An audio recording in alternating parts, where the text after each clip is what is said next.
everybody. This is One More Road for the Beer food and travel podcast, where we talk about the best cities in Europe to drink beer. I'm Zachary Johnston. With me, as always, is my beer Sherpa, Mr. Joe Stang. Hi, Zach. Hello, Joe. So, where are we going today? Well, are we really going to the best cities in Europe? You just said the best cities. Are we just going to our favorites? I consider my taste to be very good. Thank you very much. Excellent taste. Yes. And bits of randomness as well. Yeah. Although this is not one of the random ones. This is like one of the, world capital, everyone wants to go there and have a good time places. We're going to Amsterdam today. Nice. Probably most well-known party, art, and food cities that most people are going to hit sometime in their life if they travel to Europe. It is one of those bucket list cities, right? It's like one day I got to go to Amsterdam. Of course, everyone's got different reasons for why they want to go to Amsterdam. Well, I mean, that's the sort of thing for me. Similarly to Rome, my sort of focus shifted over the years from going there to party and have fun like a silly 20-year-old to now I go and I like walking around the beer bars because I almost completely missed the first time I was there that Amsterdam has this beautiful old school brown-walled beer culture. It's such a beautiful place, and it's been nearly ruined by tourists. Nearly. We will help you find those little havens of peace. The city can get crazy, right? Oh, yeah. I mean, it is a party town, and at night particularly, it can be a bit wild on certain streets and areas. And yet, it's actually a really cool place to bring your family, for example. If you go to the right areas, I think it has gotten prohibitively expensive to stay in the heart of the center there. Yeah. And yet, if you're, youngish and you don't have kids, you really maybe ought to once in your life and really be in the middle of it.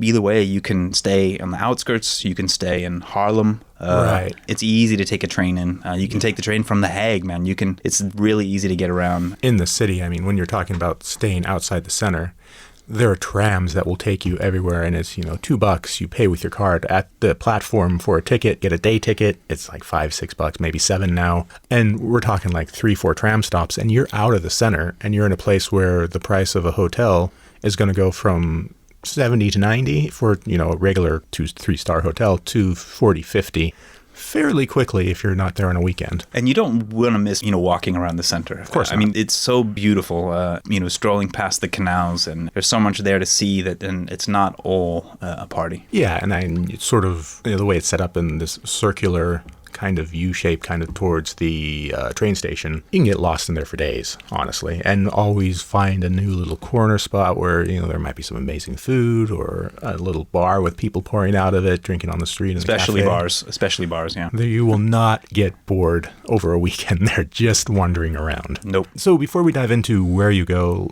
for me, whenever I thought about the Netherlands, I thought about pretty thin lagers, Gouda cheese, croquettes out of vending machines, some, nice, very hearty European food, pancakes and mussels and frites and things like that. But like I said, the beer was always sort of like, you think of Heineken and the derivations thereof. So what would we sort of be looking for when we're walking around Amsterdam beer-wise? Well, first of all, I've never seen a croquette vending machine, and now that you said that exists, I want one in my house. Yes, they're fantastic. I doubt they're good. Come on. It's a vending machine. Yeah, they're like 50 cents to €1, and they're hot croquettes, so you get what you pay for. Okay. With like a cold bottle of Heineken you picked up from the corner store, and exactly. I can see that at around 2 a.m. I can do that. And there's a spicy one in there. It's like a spicy bechamel, and it's like, okay, you can get into it at 2 a.m.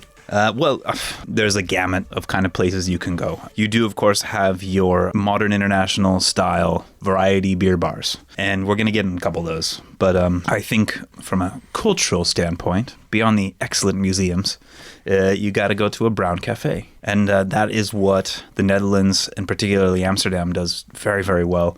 These old, comfy, and they are literally brown for a couple of reasons. Cafes where, the people are pretty friendly, the beer is relatively cheap, and it's a place geared toward sitting around for a good long while and drinking, or just popping in for a quick one, of course. It's okay too. Usually just a couple of snacks, nothing, that's what I love about Amsterdam especially. So those are my little quiet places to go. Right, and is it the scene there, would it be more just like little local beers, or are they bringing in like things from the area? Because, obviously Belgium is literally right there, and it's in between France and Germany, and Denmark's right there. So in your typical Amsterdam Brown Cafe, you're going to get a Heineken and or Amstel, maybe a brand Pilsner, which is another Heineken-owned beer, or you often will see a couple of other craft beers. sometimes it's owned by the big companies, sometimes not. You may see something from Jopen, which is a very good independent brewery out in Haarlem. There's sometimes a couple choices. There's a good amount of Belgian ales spotted here and there, because those are pretty easy to find on corners here and there. I think we're going to cut right to some where you're going to find a better selection. In that case, let's cut straight to it. Right. Well, the place that's now one of my favorite bars in the whole world is the Pilsner Club. Oh, yes. The local name for it is a bit different, and they call it the Engelse Reet, and this means the English ass. Okay. Or arse, depending on. And that's because, funny. Yeah, well, the reet is or ass is the dialect word for a dead-end alleyway. Oh, okay. Yeah, and this alleyway in particular ended at the Begijnhof, or the Beguinage. This was the old sort of cloistered community for women in the medieval times, and in the English Reformed Church. This is why this particular ass is English. Engelse Reet, there you go. But for me, it's the Pilsner Club. And so it is a classic. It's got enough eccentricities. I don't know if I can call it a textbook example of a brown cafe. But it's a small place. It's very cozy. It's got, it's got a nice couple of layers of framed nostalgia and old beer signs and paintings that I believe were painted by the founder of the place. This is like 4th generation owned now, family run place. An unusual thing about this bar is there is no bar. There's a little back room that a waiter wearing a necktie goes back to pour your drink and brings it out to you. Very efficiently, of course. And they have about 20 odd beers here, 25, maybe 30 beers on a good day. And they're pretty good. It's an extensive menu, yeah. Yeah, you're going to get, well, I don't know if it's extensive, but for the place like this, it's extensive. Right. And for the location, I mean, we are in the center here. Yeah, right. It's very, very, very central. I mean, no one would mistake it for a craft beer bar. Right. But they have quite a few Trappist beers. You can get Westmalle Double and Triple and you can get an Orval, I think last time I was there, you can get Duvel. So, and you can get lambic beers, you can get Gueuze and Kriek from Boon. So, and the bottle of Gueuze is €4 for a small bottle. And right. So, but the thing to drink here, if you want to participate in the ritual of the locals, is to have a fresh glass of Heineken. It's less than €3 for a little 25-centimeter glass. It's super fresh. And then if you're just doing that just so you can say you did, then after that you can go on to the Orval or whatever. Yeah, I think I went on to the Orval when I was there because it was sort of kind of nice, and so they had tables outside as well. Yeah. And you can just sort of watch people go up and down the alley, and it was a wonderful time. Colorful artwork on the walls of the alley too. Absolutely. It's cool. Yeah. You can see in this place like the real reasons why they call these things brown cafes. You've got your wood paneling, enough of that, and then you've got wallpaper that is also brown. But the wallpaper was not originally brown. No. That was white. At some point, that was white. And they'll prove it to you. You can ask them to tilt a little framed painting, and then you can see it's still white behind that painting. Like this, brownness all the way around. And it's because they just, it's nicotine patina. They just smoked it up. In the old days, they would all start with white wallpaper, and then it would take really 3 to 6 months, and they were brown. Also, can't understate enough, there isn't a bar there. So the first time I walked in, you kind of get lost because you're like, what's going on? Because it's like you're so used to walking into a place and there being a bar, you go up and order. Yeah. And it's just a friendly guy in a shirt and tie. I mean, like, what would you like? And if you're hungry, they have boiled eggs. 50 cents. Perfect. Mm-hmm. They used to be free in the old days. Now they're 50 cents. Well, 50 cents for an egg isn't It's too robbery. Okay, so moving from there, we're still sort of in the center of the city. Where would we go next? Well, that's a good question. I think there's a couple of world-class beer specialist bars we got to mention. Okay. It may be the first place actually you want to hit if you're arriving at the train station, because it's not far from the station, is In de Wildeman, or the wild man, the caveman. And it is also really beneath that layer of beer specialist pub, it is really another brown cafe. It's got the brown bits and the age and the nostalgia and the old beer signs and a barrel here and there. But it's got 200 to 300 bottled beers at any given time, and another, usually I think it's around 20 taps, 18, 20 taps. And the selection is good. It'll never be 20 IPAs on tap there, never. You're going to get a few lagers, often good German ones.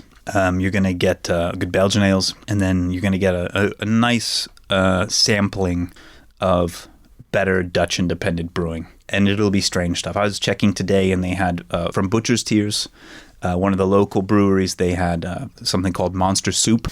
Sounds about right. Yeah. I don't know where the name comes from, actually, but it's a series of beers that they've done based on some historical recipes.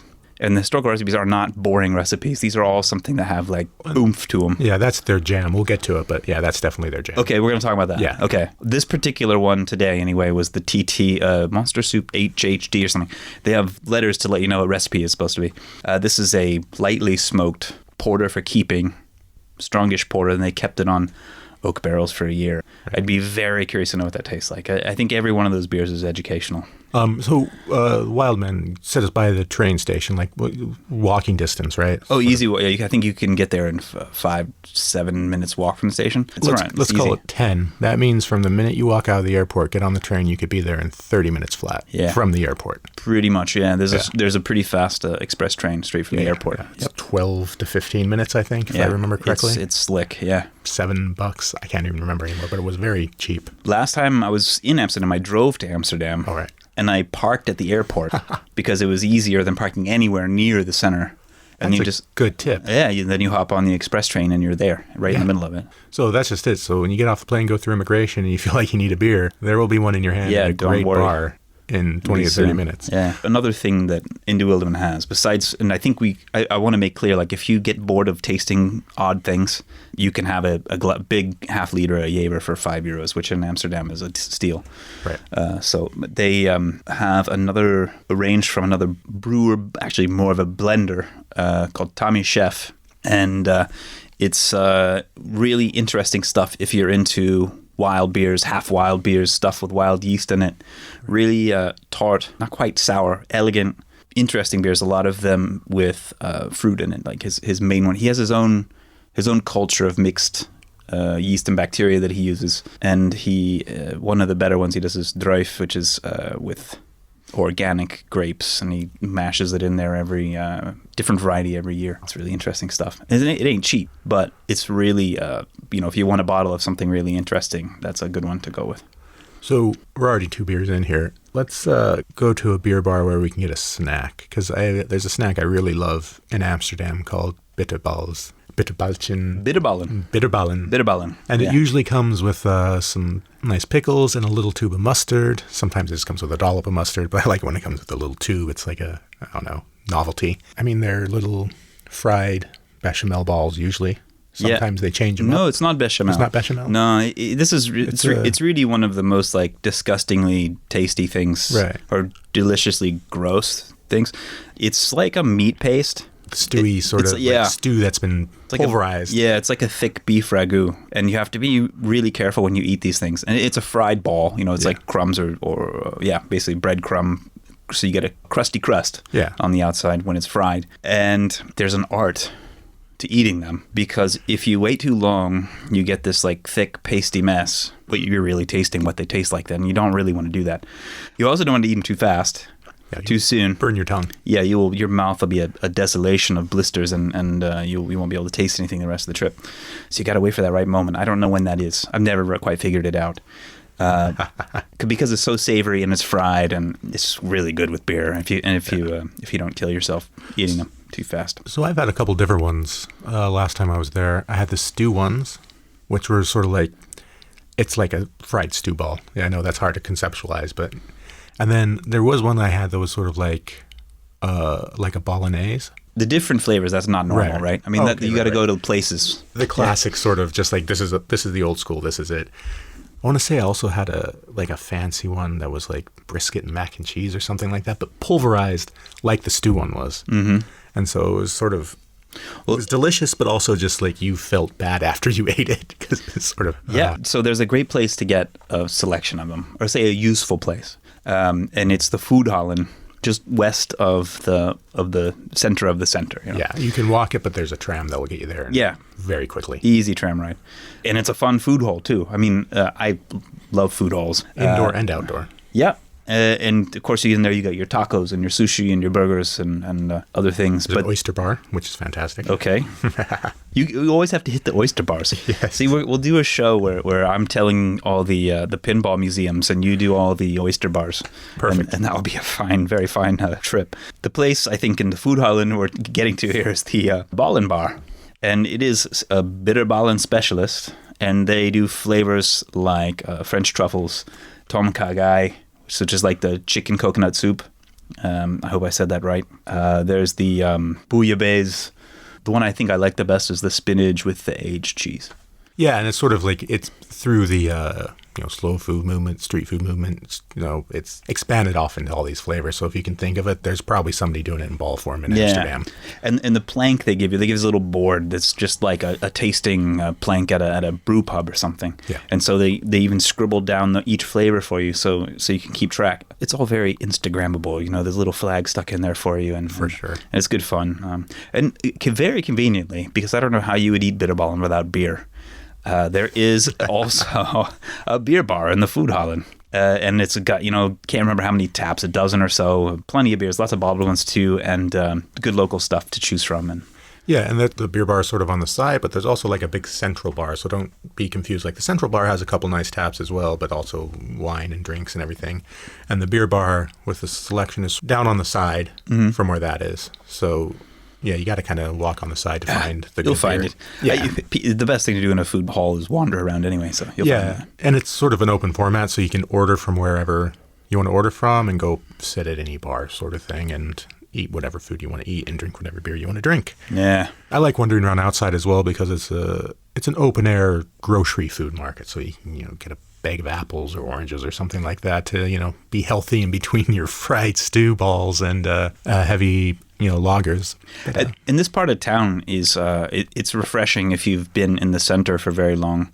I mean, of course, the locals would still call it the center, but for us, it's a little bit removed as a tourist. And you look around, and it's pretty residential, and you see, oh, people actually live in Amsterdam? Oh, wow. It's not just like this preserved museum of a canal center. Absolutely. And this is near, you can walk easily from there down to the Vondelpark, in which there's a place there, too, I think we wanted to mention as well. Yes, right? That is Craft and Draft, which is one of my favorite things, a beer shop. That's also a bar. For one thing, I like to go to places and drink great beer and not spend a premium price. And this is close enough in the middle of Amsterdam. I mean, the locals would consider it still probably the center for all intents and purposes that, you can spend €3 on a great beer. That would probably be $5, just a 20-minute walk back towards the train station. And also, it's got a nice atmosphere. I mean, everyone there is a beer lover. They're there to drink good beer. Their selection is phenomenal. And of my small, knowledge of the place, it seemed phenomenal. It's a really good selection, yeah. It's one of those places where, it is a craft beer bar. Like you could unplug it from this neighborhood in Amsterdam and probably put it into just about any city these days. Right. But if you just want the beer, it's there. But the cool thing, like you were saying, is you can actually get the beer to take away too, yes. Which is the park is right there. Yeah. So if you got a beautiful day, you can get, I think they have even these PET bottles. They probably pay like €1 for or something, and then you fill that up with anything on draft. Take it with you. And I remember fills being below €10 for a big fill. That will last you an afternoon easily in the park. My suggestion, grab some funky Gouda that's been aged from a store, maybe a little local salami, maybe a baguette if you're into that. Get your growler, go to the park, enjoy the sunny afternoon, watch the people go by. What's the right way to say Gouda? Gouda?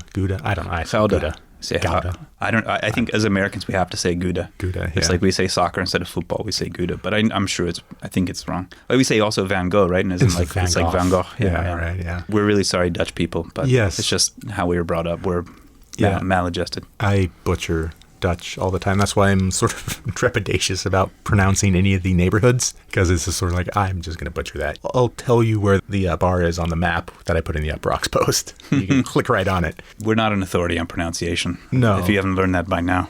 I think another place that's really worth spending your time getting to is, as we mentioned before, Butcher's Tier, sorry. It's out of the way. Like, you're going to have to trek out to it. Probably take you 20 minutes. It's in an old industrial area. It's in an old warehouse, which is very, kind of chic craft beer aesthetic that we're used to these days. I think it's worth it. Last time I was there, they had a beer on tap, which is a true to style Old England IPA, as in they made it in the way it was made, say in the 1700s or 1800s, and then they barreled it for the length of time it would have taken to get to India, and then they tapped it, and you got to drink it. Fascinating to me. I think it's really cool, that brewery. I haven't been there, so I don't know what it's like there. But I think if you want to visit breweries, visit a good local brewery, I've had several of the beers, and I really like them very much, and I like the approach behind the beers. There's a seriousness to it, a sort of bookish nerdiness in looking for these sort of classic types of beer. It's not just the historical ones, but they do some nice Belgian-ish farmhouse ales and a lot of very sort of faithful versions of British ales. And, yes. and very faithful. They do it on hand pump as well, some of them on cask. So absolutely. I think it's cool to see a brewery approaching things that way instead of jumping on the latest, hazy fruit bomb IPA bandwagon trend. There's no trendiness here, except for in the actual place. The place is like the hippest taproom brewery I've probably ever been to. I mean, it turns into like a club at night with DJs and, all the cool kids in their hipster clothes are there. Now you're talking me out of it. What are you doing, man? I was like all set to go there. It's this crazy mix of like all those people are still beer lovers and there for the beer. For me, it's this thing where it's like you go there for a completely unique experience because it's so rare to find those historical beers being brewed and appreciated and served, properly and really, truly loved. And then, there's good food that you would expect to be in a hip brewery. That food's there, and the sort of people that come around it. Later at night, they do their thing. It's fun. You can go back into town. You can go to another brewery. I just like sitting there during the day and enjoying a beer that I probably won't be able to get anywhere else, which is kind of the point of travel. Yeah, it is. Well, depends who you are. Oh, right. I'll drink a shit number of pills no matter where I find it. So I'm very true. Very true. Yeah.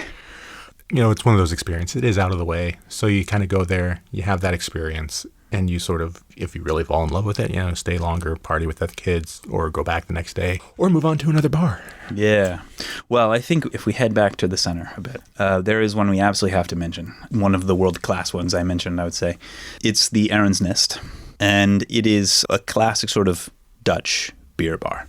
Yeah. Classic meaning that it's older than 5 years. It's actually about 20 years old, and it's got a classy feel to it. It's a long, narrow bar somehow, and it's a small place. Somehow they've managed to squeeze 50 taps, actually 52, including 2 cask hand pumps into this place. Wow. Go kind of on the off hours, so you can be a little more comfortable. Maybe I can get full in there.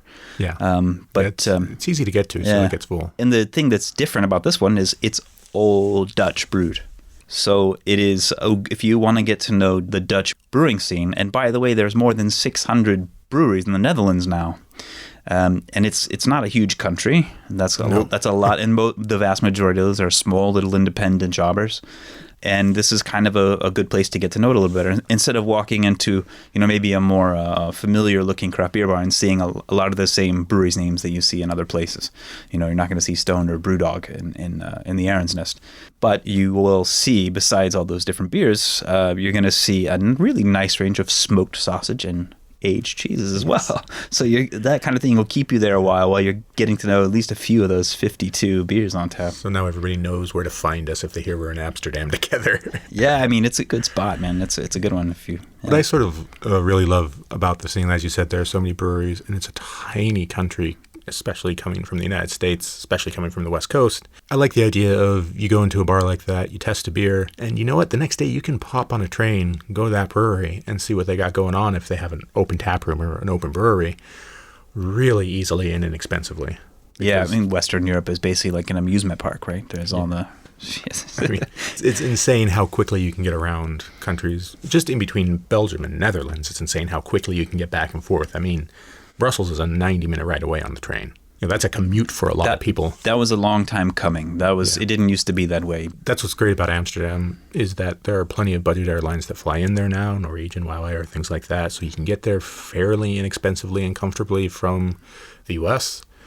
and then just make it your base of operations. I mean, start in Amsterdam, then go to Brussels, then, maybe go down to Cologne, whatever. Yeah, it's easy. If you were going to get on a Eurail pass or something like that, it would be a good place to start and scoot around in some kind of a circle and then wind up back there in the end, fly back out. Yeah, absolutely. All right. I think we've covered a few great spots, talked about a little bit to eat. Where's one last stop that you'd hit in Amsterdam before you left? Well, conveniently, it is also by the station as well. Perfect. And if you're staying in the center, it could also be a kind of an ideal place to finish the night as well. Depends if you believe in the whole liquor before beer thing.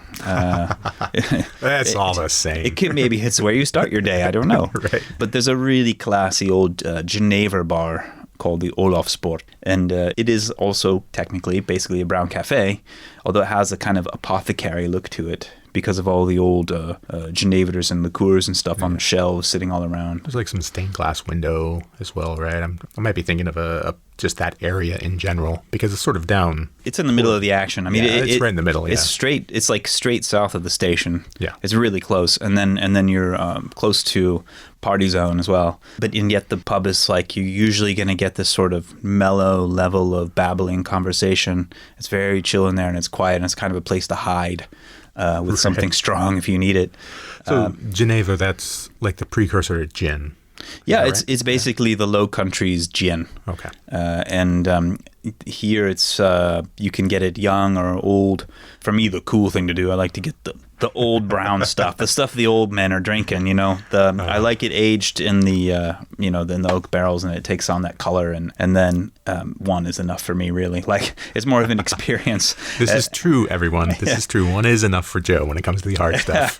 They tend to fill it up to the rim, which I think is kind of cool. And then you have to kind of either be really careful or put your face down there and sip it off the thing, because it's like literally like bulging over the top of the rim, you know, with a little. Yeah. And I mean, they do have a few beers. You can drink an Affligem or a wit beer, but the usual thing is just a nice cold fresh glass of Amstel, which makes a pretty fine chaser, actually.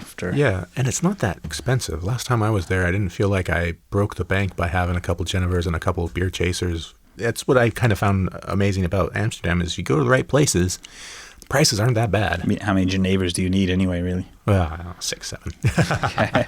It depends. It depends, yeah. It depends how long I've been walking around the museums and looking for cheese and things like that. So, yeah, I think that's a good introduction to Amsterdam. Yeah, I mean, I can mention, because it's around the corner there's the Elfdiggebod. Right. And it is a pretty cool old brown cafe also. It's a bit sort of deeper with some little nooks and crannies and funky wallpaper in the back and some bit of plush places to sit. But the main action is by the bar, where you get all these funny locals who would chat you up. And they have a really good selection of Belgian beers. And now it's run by the same folks as Gollum. The Gollum chain of bars, which we also had to mention, because when Gollum opened, I think it was in the 80s, it was one of the first beer specialist bars of its type in the city, and they had a whole bunch of Belgian beers, and they still have a whole bunch of Belgian beers, but now they also have a whole bunch of craft beers, and now there's 4 or 5 different Gollum locations, and so check out Gollum too. We'll put it on our maps for you. I also always forget which is which. Like I'll end up going to 2 in the same day. But also speaking of Belgian beers, Die Zota is a very nice Belgian beer bar with really good food. So if you're looking to actually have like maybe dinner with very beer-centric foods, so pate, cheeses, blood sausages, maybe things like that. Big pile of frites and a wonderful selection of Belgians treated well, poured well in the correct glass. Find that place as well. We'll again put it in our show notes. Which, I mean, it makes sense that there would be so much Belgian beer there. I mean, it's literally next door. You can throw a rock sometimes and hit Belgium. Yeah, exactly. Yeah. Sorry, well, we could go on, right? We could go on. Yes, but that's our show. Basically, subscribe, download, like, listen wherever you listen to podcasts. You can follow us on Twitter at Road for the Beer. You can follow us on Instagram at One More Road for the Beer. You can find all this information on Joe's blog, The Thirsty Pilgrim. You can also follow him at Thirsty Pilgrim on Twitter and follow his beer adventures. He just got back from Belgium, by the way, and had a lot of fun tweeting about that. You can find me and all the show notes as well on Uprock's Life, Zach Johnston at Uprock's Life. You can also follow me on Twitter at ZTP_Johnston if you want. I don't talk as much about beer stuff, but this episode was engineered and recorded by Testcard in Berlin. Thank you, everybody. Good night. Good night.